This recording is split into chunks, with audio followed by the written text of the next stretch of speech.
pas leurs notes, s'ils n'arrivent pas à lire, ils sont déconcentrés. Il faut dépendre du Saint-Esprit. Et j'aime dépendre de l'Esprit de Dieu. Et de pouvoir donner ce que je crois que dans le moment il veut donner, peut-être à votre Église. Mais peut-être avant d'aller plus loin, j'aimerais donc chanter un chant. Puisque, c'est ça que je voulais dire, j'évolue dans ces deux ministères, on va dire, depuis tellement d'années. Donc j'ai eu la joie de faire 3 albums, 3 CD. Donc je compose aussi et je reprends des chants d'autres personnes. J'en chante aussi d'autres personnes. Et finalement, tout au long de ces années, j'ai évolué dans ces deux domaines, le chant et l'évangélisation, c'est-à-dire dans mon appel d'évangéliste. Et c'est là où je me sens le mieux, pas dans un autre ministère, mais j'y reviendrai peut-être. Et donc, j'aimerais chanter ce chant qui fait partie de mon dernier album. C'est un chant en fait que finalement, dans nos églises, peut-être que vous le connaissez. C'est un chant que j'ai adapté un peu à ma façon, mais qui est un chant tellement puissant. Il dit, ce chant, le titre c'est « Je crois en Jésus ». C'est le titre. Et ce chant continue en disant « Je crois qu'il est le Fils de Dieu ». Et il continue encore en disant « Je crois qu'il est mort et ressuscité. Et je crois qu'il a payé pour tous. » Et ça, ce chant, c'est déjà toute une prédication. Et j'en ai fait une prédication. Et peut-être que je la porterai dans les campagnes d'évangélisation ou peut-être dans les jours qui suivent. Parce qu'il y a tout un programme à dire avec ce chant. Moi, quand ce chant dit « Je crois en Jésus », oui, mais en quel Jésus tu crois? Vous savez, il y a des gens aujourd'hui qui croient en Jésus. Mais dans quel Jésus ils croient? Dans quel Jésus tu crois? Et il y a tellement de gens aujourd'hui, si vous allez sur Internet tapez le mot Jésus, vous allez voir, vous allez avoir des centaines et des centaines de pages qui parlent de Jésus. Mais est-ce que c'est vraiment le Jésus de la Bible? Parce que ce chant continue en disant « Je crois qu'il est mort et ressuscité ». Est-ce que c'est le Jésus mort et ressuscité auquel les gens croient? C'est incontournable. Il y a des gens qui croient en un Jésus, mais qui n'est pas mort et qui n'est pas ressuscité, mes amis. Et moi, le Jésus auquel je crois et qui a sauvé ma vie, c'est celui qui s'appelle Yeshua, Jésus de Nazareth, Jésus le Fils de Dieu. Il y a tellement de gens aujourd'hui qui croient en n'importe quoi. On leur présente un Jésus sans croix. On leur présente un Jésus qui n'est pas mort, qui n'est pas ressuscité. Alors tu es en train de croire pas dans le Dieu de la Bible, pas dans ce Dieu qui s'est manifesté en Jésus-Christ. Tu es en train de croire en un Jésus, je ne sais pas lequel. Mais ce chant dit, je crois en Jésus, mort et ressuscité. Je crois en Jésus, Fils de Dieu. Est-ce que c'est ce Jésus-là que tu crois? Il y a des gens, non? Parce qu'il y a des gens... Quand vous leur dites, tu crois en Jésus, et je suis déjà en train de parler de ce message, mais j'y reviendrai peut-être dans les campagnes d'évangélisation. Mais quand tu leur dis, tu crois en Jésus, il y a des gens qui vous répondent. Tu leur poses la question quand tu es en train d'évangéliser. Et les gens vous disent, oui, je crois en Jésus. Mais quand tu commences à aller un peu plus loin, et que tu leur dis, est-ce que tu crois qu'il est mort et ressuscité? Les gens vous répondent, ah mais moi je ne crois pas à la résurrection. Alors tu dis que tu crois en Jésus, mais tu dis que tu ne crois pas à la résurrection, alors tu ne crois pas au même Jésus que moi. Parce que moi, le Jésus auquel je crois, il est mort et il est ressuscité.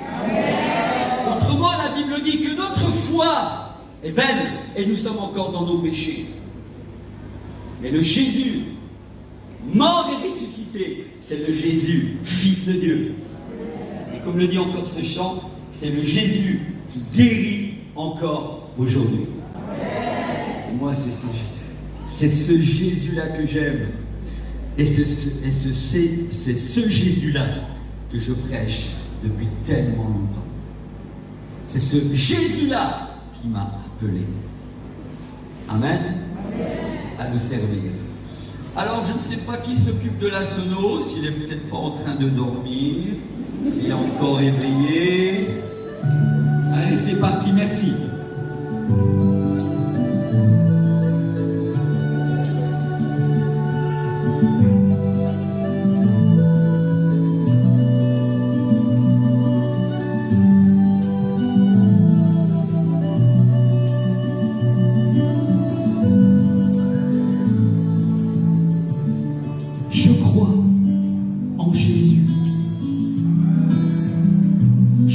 qu'il est le Fils de Dieu. Je crois qu'il est mort et ressuscité, mais pas plus fort.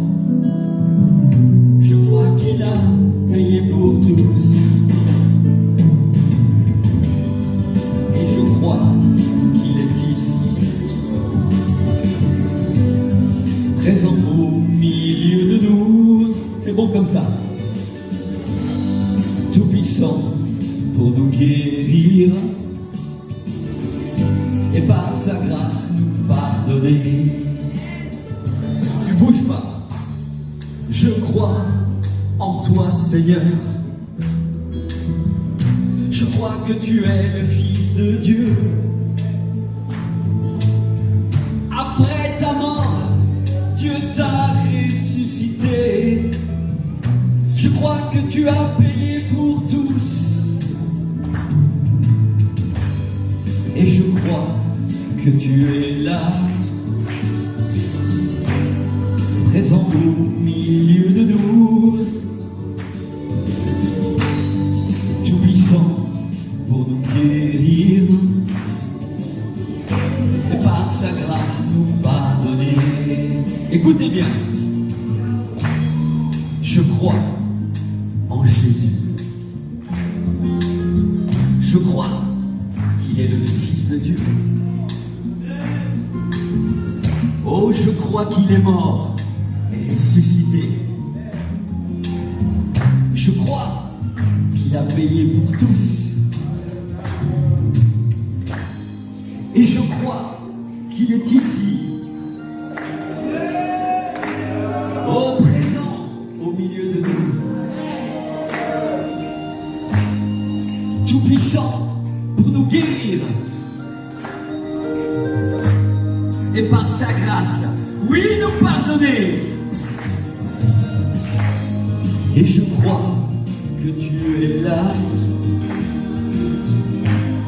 présent au milieu de nous, tout puissant pour nous guérir et par sa grâce nous pardonner. Et je crois que tu es là, présent au milieu de nous, tout puissant pour nous guérir et par sa grâce nous pardonner.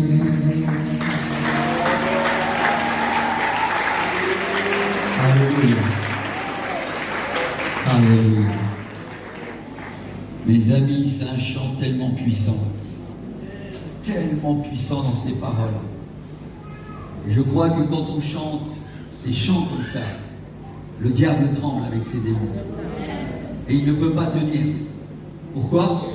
Parce que nous sommes en train de proclamer des choses incontournables, des vérités incontournables de la parole de Dieu.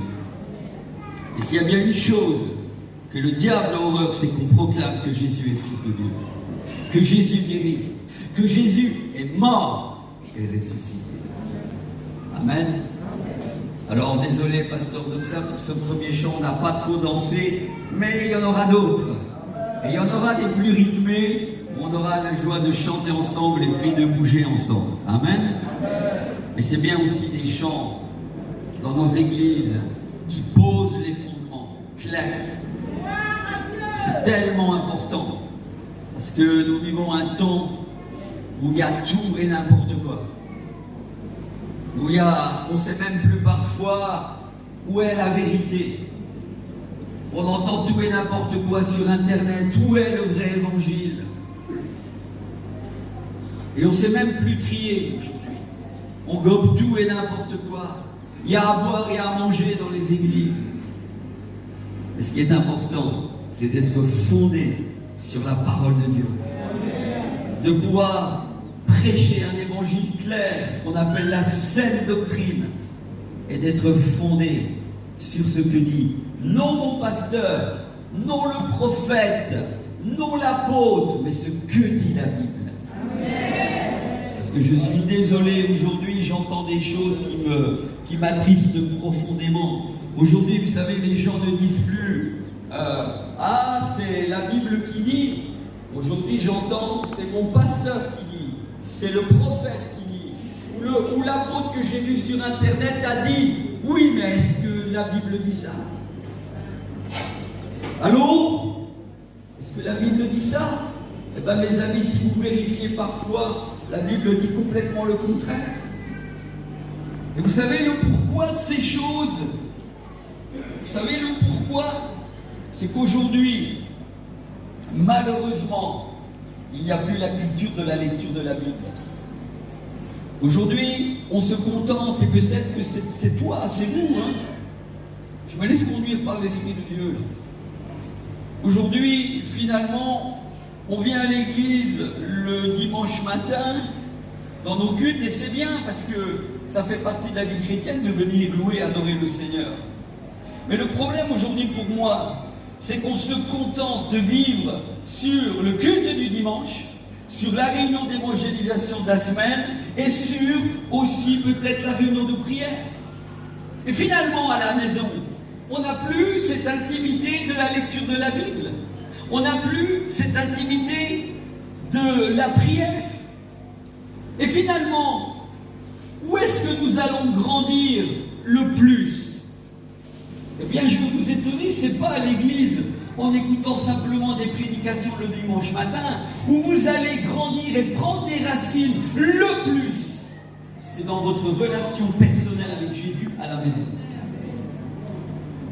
Moi, où j'ai pris des racines le plus dans ma vie, et ce que je suis aujourd'hui, c'est parce que tout au long de ma vie, j'ai essayé d'appliquer ce que dit cette Bible, mais en l'étudiant à la maison, c'est-à-dire en prenant le temps de lire ne serait-ce qu'un passage par jour, et de le digérer.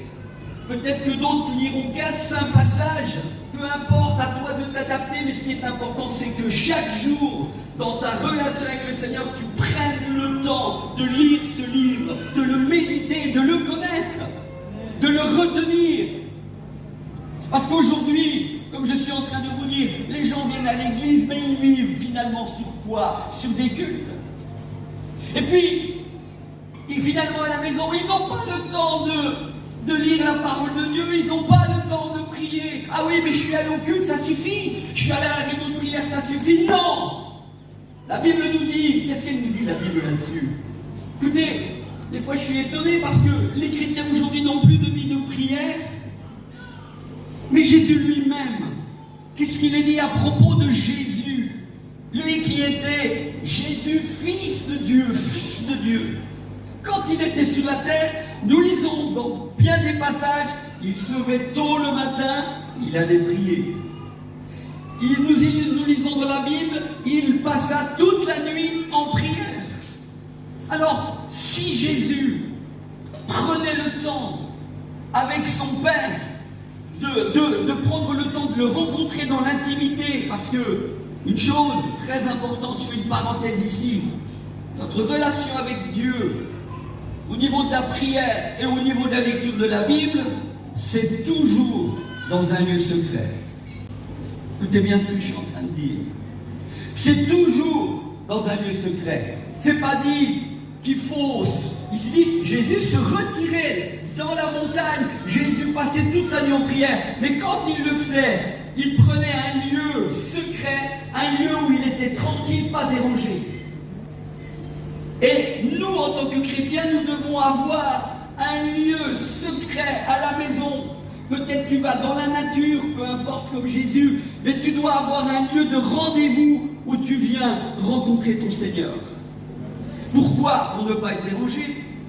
Parce que moi, quand on me dit, oh tu sais, moi, quand je marche, je prie, moi aussi, quand je marche, je prie, mais ça ne va jamais remplacer le temps que dans ton agenda, on a des agendas tellement remplis dans nos journées. Je sais que parfois on est occupé par notre travail, mais on ne peut pas donner ne serait-ce que 10 minutes, 20 minutes au Seigneur pour commencer en tout cas. Les amis, parce que dans nos agendas, je sais qu'elles sont remplies, je sais qu'on travaille beaucoup, je sais qu'il faut nourrir la famille, mais dans nos agendas, il y a aussi des choses inutiles. Si vous regardez parfois dans nos agendas, On n'a pas le temps pour le Seigneur, mais on a le temps pour un tas de choses. Un tas de choses qui nous prennent du temps. Il y a des gens, ils n'ont pas le temps pour le Seigneur dans leur agenda, mais ils ont du temps pour aller faire du sport. Ils ont du temps pour aller je ne sais où. Mais dans notre agenda, il doit y avoir quelque chose de prioritaire. C'est je prends du temps avec mon Seigneur à tel moment dans ma journée. Que ce soit pour certains le matin, ça peut être l'après-midi, ça peut être le soir, mais c'est important que dans nos journées, nous ayons dans nos agendas un temps, comme Jésus le faisait, où nous allons rencontrer notre bien-aimé qui est Jésus. Et dans ce temps où tu vas le rencontrer, eh bien, tu vas aller dans ta chambre, tu vas peut-être t'asseoir sur ton lit, tu vas peut-être t'asseoir sur ta chaise, et tu vas ouvrir la Bible, cette Bible auquel tu crois, et puis finalement tu vas prendre du temps à lire cette parole de Dieu. Et non seulement la lire, mais essayer de la retenir, de comprendre ce que tu lis. Au début, tu ne comprendras peut-être pas tout, mais le Saint-Esprit, petit à petit, te révèle les choses. Moi, il y a encore aujourd'hui des choses que je ne comprends pas dans la Bible. Mais le Seigneur me les révèle petit à petit. Et un passage que je n'ai pas compris aujourd'hui, je le comprendrai demain. Mais ce qui est important, c'est que j'ai ma relation avec Jésus. Et que chaque jour, je prenne du temps pour lire ce livre. C'est du temps à part, mais un temps béni. Et mes amis, je vais te dire une chose. Tu perds jamais ton temps quand tu prends le temps de lire ce livre. Tu perds jamais ton temps. Tu en gagnes. Et vous savez où on gratte souvent dans notre agenda spirituel, c'est dans le temps qu'on doit donner à Dieu. S'il y a bien un endroit où on va gratter, c'est allez, aujourd'hui, oh Seigneur, j'ai pas eu le temps. Alors j'enlève ce côté où je ne lis pas la Bible. Mais la Bible ne va pas sans un autre domaine, parce que quand je viens dans ce lieu secret, et je suis dans ma chambre, ou je suis dans mon salon, où je suis, peu importe, où je suis dans la nature, mais dans un lieu retiré dans la nature. Parce que moi, je le pratique, ça. Je vais dans la nature parfois prier, mais j'ai des parties de prière où je vais, où je ne suis pas dérangé. Ou alors je le fais à la maison, dans mon lieu secret. Alors ça peut être ma chambre, ça peut être un petit salon, peu importe, mais un lieu où je ne suis pas dérangé. Et là, je viens rencontrer le Seigneur Jésus. Et avant de lire la Bible, par exemple, je dis, Seigneur, aide-moi non seulement à lire ta parole, mais aide-moi à l'appliquer. Aide-moi à en retenir un ou deux versets. Et je pourrais vous citer des versets de la Bible que j'ai retenus tout au long de ma vie chrétienne par cœur. Parce que c'est important de connaître la Bible et de pouvoir, à des moments précis, pouvoir sortir un verset dans un contexte, dans un moment où tu te sens attaqué, dans un moment où tu passes par une épreuve, et le Saint-Esprit, parce que tu as médité la parole de Dieu, vient te rappeler un verset que tu as lu. Amen. Et plus tu lis la Bible, et quand je lis la Bible, non seulement je dis, aide-moi à retenir des versets, et je dis, Seigneur, aide-moi à retenir aussi ceux ou ces passages, afin de connaître ta parole et les passages, et de savoir ce qu'il y a écrit dedans. Pourquoi? Parce que ce qui va se passer, c'est que plus vous la lisez, plus le Saint-Esprit la mémorise en vous, plus vous vous nourrissez de cette parole. La Bible nous dit de ruminer la parole de Dieu, de la connaître, de connaître les passages. Et qu'est-ce qui va se passer? Cette parole devient tellement vivante en vous. Et vous la connaissez. Ce n'est pas dans le sens de la connaître pour en mettre plein la vue aux autres, c'est dans le sens de la connaître pour vous-même, pour qu'elle vous nourrisse. Pour que vous puissiez, dans des moments où vous êtes confrontés à des fausses doctrines, à des gens qui disent n'importe quoi, de dire non, la Bible ne dit pas ça. Et comment, aujourd'hui, le problème dans les églises, regardez, je viens ici, vous me connaissez pas vraiment, et puis le pasteur Doxa ne me connaît pas vraiment, le frère Bonny m'a invité, il a pris certainement des renseignements, il a regardé sur internet, on a discuté, oui, mais c'est cette semaine, c'est ces 15 jours où je vais rester là, que même vous allez mieux me connaître. Et vous allez dire, oui, c'est un homme de Dieu ou pas. Et le problème aujourd'hui, c'est que On invite des gens dans les églises, soi-disant des prophètes, des pasteurs, des évangélistes. Mais le problème, si vous n'êtes pas fondé sur la parole de Dieu, et si vous ne la connaissez pas, parfois il y a des gens qui arrivent et ils prêchent n'importe quoi. Et puis, le problème c'est aussi, les gens sont là, Amen, Amen, ils disent tout Amen à tout. Et moi je dis, ne dites pas Amen à tout, vérifiez ce que dit la parole de Dieu. Regardez si ce que je suis en train de dire est vrai. Ne dites pas parce que c'est Armando, c'est un évangéliste international. Oui, mais je peux dire n'importe quoi. Mais vous êtes tellement déjà rassuré par rapport à la présentation que vous ne vérifiez même plus. Vérifiez si ce que je dis est vrai. Les amis, la Bible nous dit que les Béréens, dans la Bible, les Béréens, il est dit, ils vérifiaient chaque jour les Écritures pour savoir si ce qu'on leur disait était vrai. Chaque jour, ils vérifiaient les Béréens. C'est marqué dans la Bible. Aujourd'hui, on ne vérifie plus. On veut tout et n'importe quoi. Vous savez, je me suis trouvé en Afrique une fois, en RDC, République démocratique du Congo. J'avais été invité par quelqu'un qui... J'étais jeune dans le ministère, j'avais peut-être 5-6 ans de ministère. J'étais en France et cet homme était en Angleterre. Il m'invite à une conférence en RDC. Finalement, j'arrive déjà avant la conférence là-bas, avant que je sois dans le pays même. Il y avait des choses chez lui que je commençais à discerner. Je me dis, Alors, il y avait des choses. Alors, il devait par exemple, je dis un petit peu les choses. Il me dit, quand tu viendras là-bas, on te mettra à l'hôtel. Et puis, je vais t'acheter le billet d'avion. J'étais jeune dans le ministère. Je dis, ok. Alors finalement, le billet d'avion, il n'est jamais venu. Et jusqu'à la dernière minute, il y avait toujours une histoire de carte. Une fois, il avait perdu, une fois, il n'avait plus, une fois. Bon, puis moi, comme je suis un homme de parole, jusqu'à la fin, je n'ai pas eu le billet. Et quand je l'ai acheté, le billet, c'était peut-être un des billets les plus coûteux que j'ai acheté parce que je l'ai acheté à la fin. Et plus on achète les billets à la dernière minute, plus c'est cher. Mais comme je suis un homme de parole, j'avais dit que je viens, je l'ai acheté. Il m'a dit, bah achète-le, je te rembourserai. J'attends encore aujourd'hui. Et ça m'a coûté une fortune à l'époque, mes amis. Quand je suis arrivé là-bas, tu seras à l'hôtel. J'ai dû coucher dans le même lit que lui couchait. Dans une chambre, on était 3, il y avait un autre serviteur de Dieu. Et quand je dis, mais elle est où ma chambre? Il m'a dit, bah, tu vas coucher dans le même lit que moi. J'ai beaucoup souffert dans cette mission, mes amis.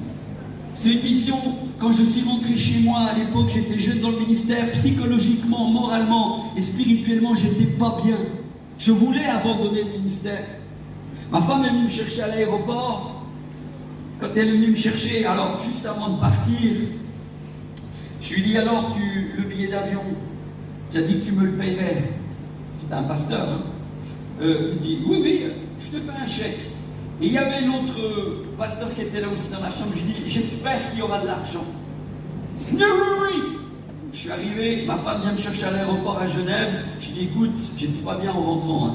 J'arrive, je dis, on va tout à la banque, on va poser ce chèque. Une semaine après, ma banque m'appelle, me dit, Monsieur Gomez, il n'y a pas d'argent sur le compte. Et c'était une somme assez importante, mes amis, parce que j'ai attendu. J'étais un homme de parole. Il m'a bercé de plein de choses. Et pour terminer, ce que je veux dire, c'est que quand j'étais sur place dans cette séminaire, si vous voulez, eh bien, je voyais des choses, je me dis, mais j'étais jeune dans le ministère, mais quand même, je voyais des choses que je dis, mais c'est pas clair ce qu'il dit. Et sans arrêt dans cette conférence, il faisait des appels d'argent. Donne ton téléphone, Dieu va te bénir. Donne 1000, de qui veut donner 3000, qui veut donner 5000. J'étais là, je me dis, mais où est-ce qu'il y a ça dans la parole de Dieu? Je me disais, mais il y a quelque chose. Et vous savez, la Bible dit que chacun donne comme il l'a résolu en son cœur, sans contrainte ni tristesse. Or là, il y avait de la contrainte, parce que la contrainte, c'est quand on force les gens. Qui veut donner 10 000? Qui donne son téléphone? Qui veut? J'étais là, je dis, il y a quelque chose qui ne va pas. Et finalement, à un moment donné, je me suis opposé à lui. Je lui ai dit, quand on est rentré dans la chambre, je lui ai dit, écoute, quand je suis plus d'accord que vous fassiez sans arrêt des appels d'argent comme ça, c'est contraire à la parole de Dieu. Et je lui ai cité ce verset. Oh, Il m'a répondu n'importe quoi. Enfin, il était à côté de ses pompes. Et finalement, à partir de ce moment-là, quand je me suis opposé à lui et je lui ai cité ce que disait la parole de Dieu, entre nous, il y a eu comme scission. Il y avait tension. Il n'y avait plus de relation. Et j'ai dû attendre. Et à partir de ce moment-là, je dis, je veux rentrer à la maison et je veux reprendre, je veux qu'on aille à l'agence pour partir plus tôt, parce que je ne veux plus travailler dans des conditions comme ça. C'est ce que tu dis, là, ce que vous prêchez, c'est pas normal. Il y avait quelque chose de pas clair. Finalement, je n'ai pas pu partir, je n'ai pas pu changer mon billet d'avion, et j'ai dû attendre la fin de cette semaine, une semaine et quelques, je ne sais plus. Et c'était vraiment très très difficile, mes amis. Pourquoi? Parce qu'il y avait tension, parce que je m'étais opposé. Et quand vous vous opposez à la vérité, vous allez souffrir. Et je vais parler de ça cette semaine aux élèves. À partir de demain, je vais parler de ce thème, la souffrance dans le ministère. Mes amis, dans le ministère ou dans la vie chrétienne, il y a une part de souffrance. Si vous enlevez, si vous voulez une vie chrétienne sans souffrance, alors ce n'est pas la vie chrétienne que la Bible nous expose. La vie chrétienne, mes amis, elle est faite de haut et de bas. Le ministère, il est fait de haut et de bas. Si vous voulez servir le Seigneur, vous aurez des épreuves. Autrement, alors, ce n'est pas le vrai évangile. Ce n'est pas venez à Jésus, tout ira bien. Non. C'est venez à Jésus, vous aurez encore des problèmes, mais vous aurez un ami sur qui compter. Et quand tu es un disciple vrai du Seigneur, il y a des moments où tu devras t'opposer, comme l'a fait l'apôtre Paul, et on le verra cette semaine avec les élèves. L'apôtre Paul s'est opposé bien des fois à des gens qui ne disaient pas la vérité. Lisez la Bible. Il s'opposait, et à cause qu'il prêchait cette doctrine, à cette doctrine telle qu'elle était, il y a des gens essayaient de le tuer, ont essayé de lui jeter des pierres, etc. Paul a été en prison, pourquoi? Pour la cause de ce livre. Pour la cause de ce livre qui est la bonne nouvelle de l'Évangile. Mais si vous ne vous opposez pas et vous voulez une vie tranquille, ah oui, le diable va peut-être vous donner beaucoup d'argent, j'en sais rien, parce que quand je suis en train de vous parler de cet homme, en fait en RDC, qu'est-ce que j'y ai vu moi à l'époque, et c'est encore vrai aujourd'hui, hein? C'était l'évangile de la prospérité. Allô? Vous connaissez l'évangile de la prospérité? Eh bien en Afrique, il y en a beaucoup. Et en RDC, c'est à tous les coins de rue, encore aujourd'hui. Des gens disent, mais viens à Jésus, Jésus va te guérir tout de suite. Ça, c'est un faux évangile. Jésus peut te guérir tout de suite, mais des fois, Jésus ne guérit pas. Tout de suite, il guérit plus tard, et des fois, il ne guérit pas du tout. Parce que Paul dit, j'ai laissé Trophime malade. Il n'a pas été guéri. Mais il dit qu'à d'autres occasions, des personnes ont été guéries par l'apôtre Paul au travers de son ministère. Mais ne croyez pas tout ce que vous entendez. Il faut vivre un évangile équilibré, centré sur ce que dit la parole de Dieu. Et si vous voulez vraiment être un disciple fidèle, vous devrez vous opposer à des gens qui disent n'importe quoi, qui viendront, qui s'infiltreront dans l'Église en tant que disciples, soi-disant en tant que serviteurs de Dieu. Mais vous avez le droit de vous opposer. De la même façon, vous avez le droit à la fin de venir me voir et me dire, frère Armando, il y a des choses que vous avez dites qui ne sont pas vraies. Alors, vous devez me les prouver. Mais là, ce que je suis en train de vous dire est vrai. Et comment vous allez résister à ça? Comment vous allez être un chrétien authentique avec des racines? Pas simplement en vivant sur les cultes et sur la prédication du dimanche. Pas simplement sur l'étude de la Bible pendant la semaine à l'église. Non, c'est dans votre relation personnelle que vous allez grandir le plus. Prenez le temps de lire ce livre, donnez du temps à Dieu, retenez-le. C'est ce qui fait qu'aujourd'hui, quand j'entends des choses, à force de toutes ces années, d'avoir pris du temps pour lire la Bible, pris du temps pour prier, des fois quand j'entends sur les réseaux sociaux ou dans une église des choses qui sont contraires à la parole de Dieu, le Saint-Esprit me dit, mais ce qu'il est en train de dire, c'est pas ce que dit ma parole. Pourquoi le Saint-Esprit me prévient? Parce que j'ai pris du temps pour la lire, pour la retenir. Mais si tu ne la connais pas, si tu ne la lis pas, et si tu vis que sur les cultes du dimanche, c'est pas comme ça que tu vas grandir et prendre des racines, mes amis. Les racines, tu les prends dans cette relation personnelle avec Jésus. Et de la même manière que il faut lire la Bible, dans ce temps de communion avec Dieu dans le lieu secret, à un moment donné, tu poses ta Bible. Et à un autre moment, tu commences à prier. Et l'un ne va pas sans l'autre. La parole de Dieu, c'est la nourriture de l'âme. Mais la prière, c'est la respiration de l'âme. Et l'un ne va pas sans l'autre. Est-ce que tu pries le Seigneur, tu donnes du temps au Seigneur à la maison? Est-ce que tu le rencontres dans la prière comme Jésus le faisait avec son Père? C'est dans ce lieu secret que tu prends tout ce temps. Et dans ce lieu secret, tu commences à prier, tu dis, Seigneur, merci pour ta grâce sur ma vie. Seigneur, merci pour cette semaine, Seigneur, où tu m'as aidé dans tel et tel domaine. Seigneur, je t'apporte mon fils qui ne va pas bien. Seigneur, tu vois, dans tel domaine, Seigneur, j'aimerais entreprendre des études, mais est-ce que c'est ta volonté? Mes amis, c'est là, dans le lieu secret, que tu gagnes des victoires dans la prière. C'est là, dans le lieu secret, que Jésus te donne des directions pour aller dans tel sens, pour acheter une maison, parce que ton fils veut faire telles études, parce que ta vie dans ce moment-là ne va pas bien dans ton couple. C'est là que tu gagnes des victoires. C'est pas la peine d'aller voir le pasteur. Parce que moi, c'est pas que je ne suis pas d'accord d'aller voir le pasteur, mais le problème aujourd'hui, c'est que les chrétiens, pour un rien, ils vont voir le pasteur. Pour un rien, ils vont voir un apôtre. Pour un rien, ils vont voir le prophète pour que le prophète lui donne des paroles. C'est quoi ça? On veut du tout fait. Mais non, c'est dans ta relation avec Jésus que tu gagnes des victoires, mon ami. C'est dans ta relation avec Jésus que tu vas peut-être être guéri parce que tu pries pour ta guérison. C'est dans ce lieu secret que Jésus te révèle des choses. Comment? Ou alors tu connais quel Jésus? Le Jésus qui te donne toujours des réponses par un prophète, par un apôtre ou ton pasteur? Moi, je vais voir mon pasteur, mais seulement dans des cas vraiment où je veux avoir un avis, mais je donne toujours la primauté à mon Jésus, à mon Seigneur. Et je suis étonné, aujourd'hui les chrétiens veulent, oh je veux de l'onction comme ce serviteur, tu veux de l'onction, passe du temps avec Jésus. Tu veux de l'onction, passe du temps avec Jésus, parce que quand tu passes du temps avec lui, le Saint-Esprit te rafraîchit de cette huile fraîche et te donne des révélations. Vous savez, parfois je lis des livres sur ces serviteurs de Dieu que j'admire, John Wesley, Charles Spurgeon et autres, Charles Finney. Quand je lis ce que ces hommes avaient comme onction, ce que ces hommes vivaient, George Muller, mais on se dit, mais c'est des témoignages extraordinaires pour nous.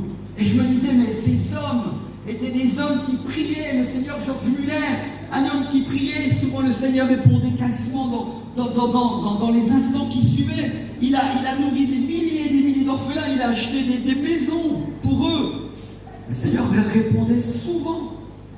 Et vous savez quel était le secret de tous ces hommes que je suis en train de vous citer?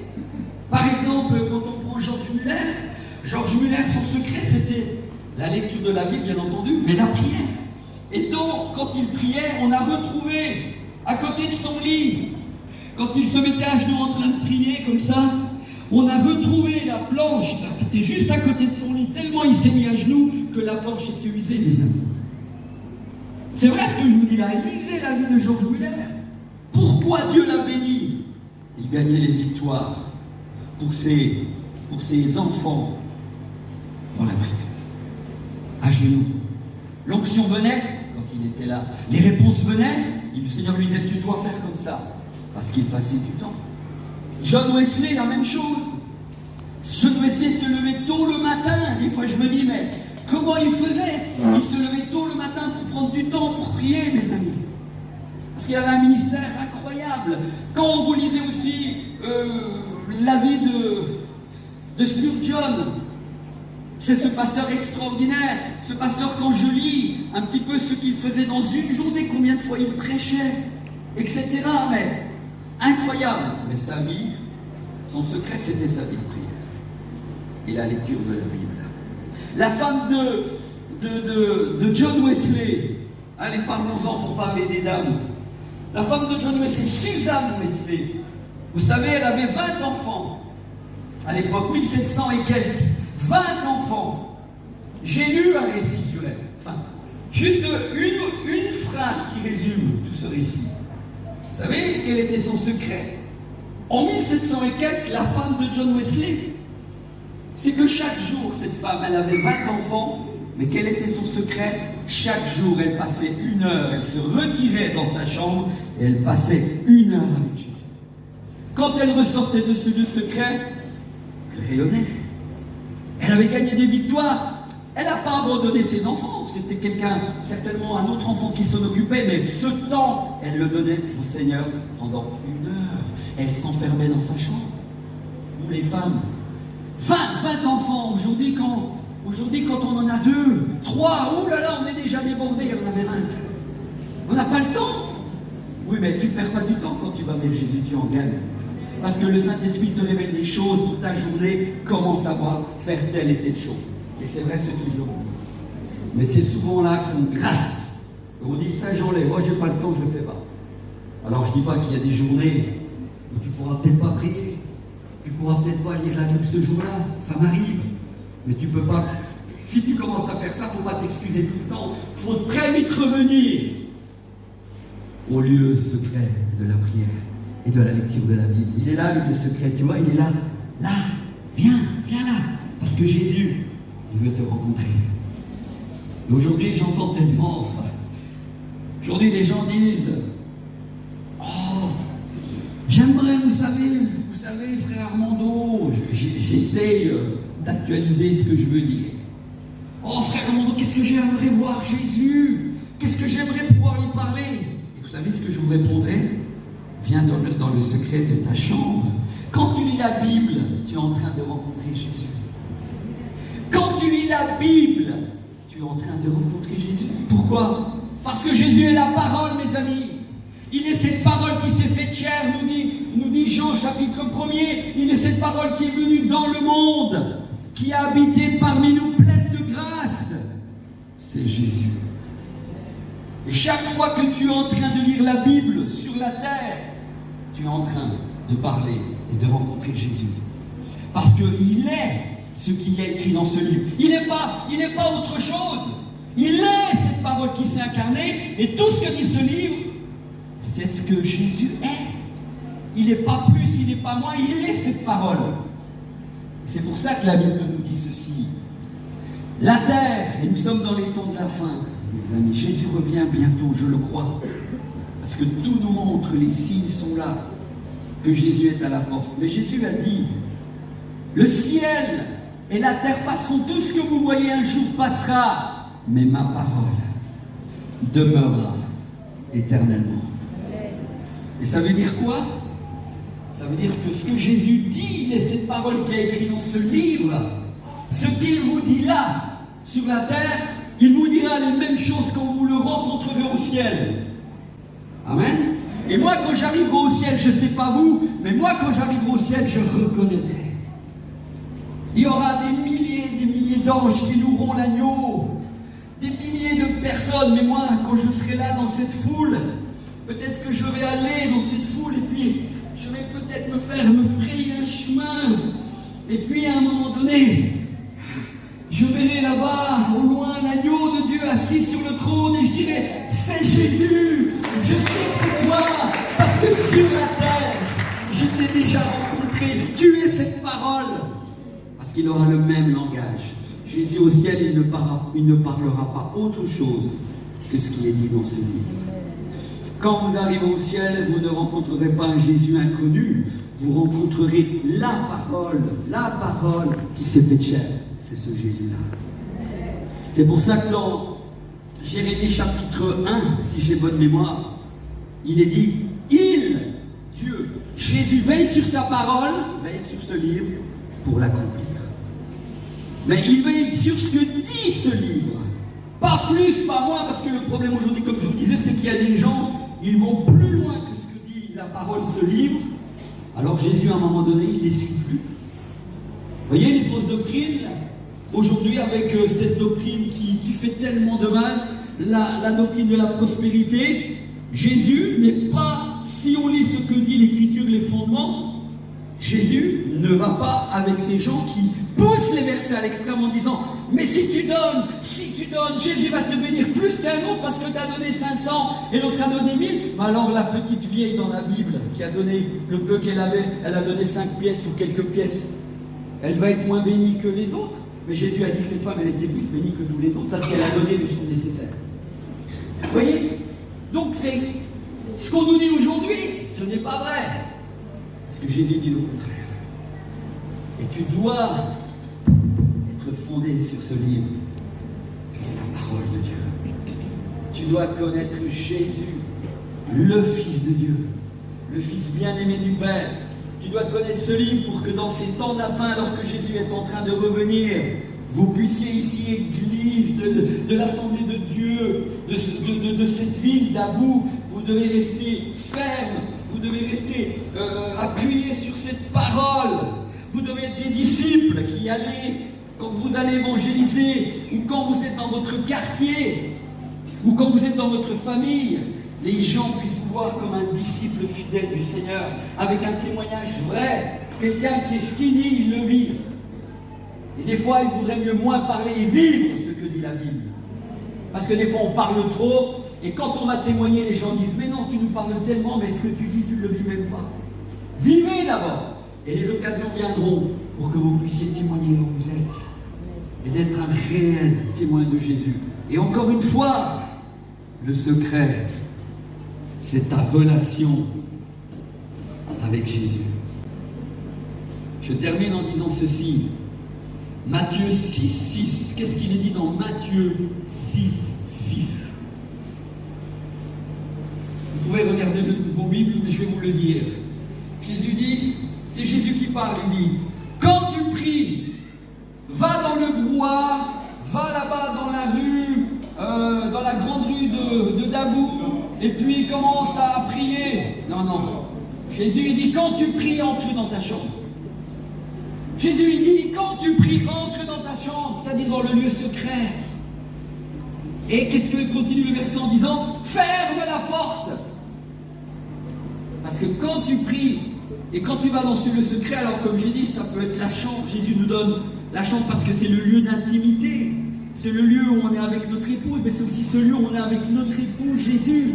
Mais ça peut être, comme je disais, dans la nature, ça peut être ton salon, quelque part dans ta maison, ça peut être ta cuisine. À un moment donné, si tu as cette petite cuisine, trouve le moment où il n'y a personne et prends le temps avec Jésus. Parce que tout le monde n'est pas riche pour avoir je ne sais pas combien de pièces dans une maison. Mais trouve un lieu où tu te mets à part. Et Jésus dit, quand tu vas la prier, il ne dit pas laisse la porte ouverte comme là. Il dit ferme la porte. Parce que quand on vient dans l'intimité, c'est comme un couple. Quand ils ont un temps d'intimité dans la chambre, ils ferment la porte pour avoir cette relation ensemble, d'amour, amen, de tendresse. Et de la même manière, Jésus dit, quand tu viens et quand tu le pries, entre dans ta chambre, ferme la porte et prie ton Père qui est là, dans le lieu secret. Et il te le rendra. Voyez ce que je lis, c'est tout à fait biblique et c'est tout à fait fondé. Il faut connaître la parole de Dieu. Et donc le secret, c'est ça. Quand tu pries, entre dans ta chambre, dans le lieu secret. Ferme la porte, c'est-à-dire au bruit du monde. Parce que quand tu viens devant le Seigneur, dans ces premières minutes où tu veux lire la Bible, dans ces premières minutes où tu veux prier, tu as plein de choses dans la tête. Tu as encore, avec les problèmes que tu as vécu au travail, avec le problème que tu as avec ta tante, hein, avec peut-être un membre de l'église, et tu as besoin d'évacuer pendant quelques instants. Tu viens, et parfois quand tu commences à prier, ça a du mal à venir, et puis d'un seul coup, à force d'être là, dans la présence de Dieu, d'un seul coup, tu cherches plus tes mots. D'un seul coup, ça vient, sans que le Saint-Esprit, la l'onction de Dieu te visite, de même pour la Bible. Et tes pensées ne sont plus dans le monde, parce que tu as fermé la porte, mais tes pensées commencent à se concentrer. Et finalement, encore dernier conseil, mes frères Armando, je n'ai pas tellement le temps pour donner du temps à Dieu. Aujourd'hui, là, tu peux faire la promesse de dire, quand je vais rentrer à la maison, si vous n'avez pas la culture de la parole de Dieu, de cette intimité, parce qu'ici, il y en a peut-être qui l'ont, mais il y en a qui n'ont pas. Parce que comme je disais, vous vivez sur les cultes, sur les réunions, ça vous suffit. Mais vous avez lu de la mer, vous ne la lisez jamais, ou quasiment jamais. Changez à partir d'aujourd'hui. Et puis, peut-être que vous allez me dire, mais moi, j'ai pas cette culture, ça fait des années, c'est vrai, je ne prends pas le temps. Alors commencez et faites une promesse aujourd'hui au Seigneur en disant, Seigneur, à partir de demain, lundi, je vais te donner un quart d'heure par jour. Et dans ce quart d'heure, je vais prendre le temps de lire la Bible 7 minutes et demie. Et les 7 minutes et demie, c'est un exemple que je donne. 7 minutes et demie la Bible. Ok. Faites-le. Mais il vaut mieux donner un quart d'heure dans notre agenda à Jésus tous les jours que de rien lui donner du tout. Mais ce que je veux vous dire, tenez votre promesse. Mais je vous assure, écoutez bien ce que je vais vous dire. Ce quart d'heure va se transformer en une demi-heure. Ce quart d'heure deviendra 3 quarts d'heure. Ce quart d'heure deviendra 1 heure. Et même peut-être 2 heures ou 1 heure et demie. Pourquoi? Parce que quand vous allez venir régulièrement dans ce temps avec Jésus, il n'y aura plus de temps. Parce que quand tu es dans la présence de Dieu, le temps passe tellement vite. Et des fois, quand tu regardes de l'heure, tu vas être étonné de voir que tu as passé une demi-heure, 3 quarts d'heure, 1 heure, parce que tu as donné ce temps au Seigneur. Amen. C'est très important. Mais commencez petit. Si vous ne pouvez pas au début, quand on n'a pas la culture de la prière, quand on n'a pas la culture de lire la Bible, quand on ne le fait pas régulièrement, c'est difficile au début de venir dans ce lieu. On a tellement de pensées, on dit mais j'ai tellement à faire. Tu vas gagner du temps. Et au début, tu peux pas passer 1 heure de temps d'un seul coup. Mais je te dis, si tu donnes un quart d'heure, tu verras qu'à la fin de l'année, ça deviendra des heures. C'est pour ça qu'il y a des gens, je ne vous dis pas n'importe quoi, il y a des gens, ils ont la culture, ils passent 3-4 heures de temps dans la prière. Il y a un homme de Dieu qui disait, aujourd'hui, écoutez, c'est vrai ce que je vous dis là, il y a un homme de Dieu qui disait, aujourd'hui j'ai tellement à faire, mais avant de commencer mon travail, je vais passer 4 heures dans la présence de Dieu. Aujourd'hui, j'ai tellement à faire, c'était un pasteur, mais avant de commencer mon travail, je vais passer, c'était 3 ou 4 heures dans la présence de Dieu. Est-ce que vous croyez qu'il perdait du temps? Pas du tout, parce que le Saint-Esprit te dit, là, au lieu, tu ne savais pas comment faire, tu fais comme ça. Là, tu ne sais pas, tu fais comme ça, et tu vas gagner du temps. Et quand tu vas voir les gens, et que tu es plein d'onction de Dieu, le Saint-Esprit te révèle des choses, que la personne te cache et dit, mais monsieur, vous me demandez telle chose, mais le Saint-Esprit vous dit que le problème que vous avez, c'était telle chose. Comment tu vas la voir? C'est dans la prière. C'est quand tu passes du temps avec Jésus, parce que si tu ne passes pas du temps avec Jésus, ne t'attends pas à avoir des révélations. Oh non, tu n'en auras pas. Mais le fait de passer du temps et de lire la Bible, le Seigneur va te montrer, va te nourrir, va te montrer peut-être des choses, mais tu vas... Et même s'il ne te montre rien, encore pour terminer, avant de venir dans chacune de mes missions, écoutez bien. Allez, je suis ici, vous me voyez physiquement. Allô? Mais vous savez que j'étais déjà ici dans la prière avant d'être devant vous. Je répète ce que je dis. Avant de venir ici pour me préparer pour cette mission, je savais que j'allais être là dimanche, mais j'étais là déjà avant dans la prière. Et aujourd'hui, je suis là physiquement devant vous. J'ai rien reçu. Des fois, je reçois des choses avant d'aller dans mes missions. Mais ce matin, j'ai rien reçu. Je peux vous dire une chose. Je sais que l'onction de Dieu est sur moi. Et je sais qu'elle est en train de faire son effet dans certains de vos cœurs. Pas tous peut-être, mais certains sont en train de dire ce que dit ce serviteur est vrai. Ce que dit ce serviteur est vrai. Parce que pourquoi? Je sais que l'onction de Dieu est sur moi. Et je sais que ce temps que j'ai passé avec le Seigneur sera bénéfique pour ma mission parmi les étudiants à partir de demain, mais dans la 2e semaine, elle sera bénéfique pour les campagnes d'évangélisation. Et tout ce temps que tu passes des fois avec le Seigneur, des fois j'ai des révélations, des fois j'en ai pas, peu importe. Mais je sais que ce temps sera bénéfique au moment où je suis en train d'exercer le ministère. Le Seigneur est avec moi. Amen. Je vous invite à fermer vos yeux. Alléluia. Gloire à toi.